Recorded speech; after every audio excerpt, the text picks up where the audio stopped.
You just hear a bunch of roosters, a bunch of partying, just going nuts. Just before 12:30 on Saturday afternoon, the Citrus County Sheriff's Department were called out to this property for a noise complaint. But what they found was a whole lot more than just a loud get-together. And they found a whole organization set up to arrange for cockfights in Citrus County. Unprecedented in my tenure as a law enforcement officer. I've never seen something like that. The neighbor that called 911, who asked to remain anonymous, says the types of noises coming from the nearby property told her something was off.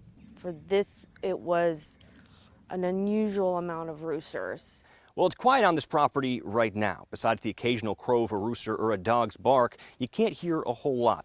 But neighbors say Saturday was a whole different story when they heard the sounds of roosters squawking on this property behind us, as well as the sound of people cheering. They knew something wasn't right. Just take a listen to this audio.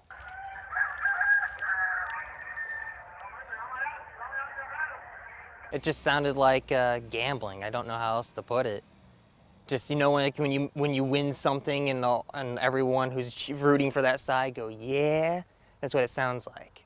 Deputies arrested 7 people in all, including the owner of the property, Jose Joaquin Hernandez, who Sheriff Prendergast says had a fairly elaborate setup. He was also selling alcohol out there without a liquor license. He was running a makeshift restaurant out there as well, selling food to folks without a license to sell food, and a whole host of other charges out there too. When deputies arrived, people scattered. Neighbors described the scene. It didn't seem right. There's too many of them running through the woods hiding.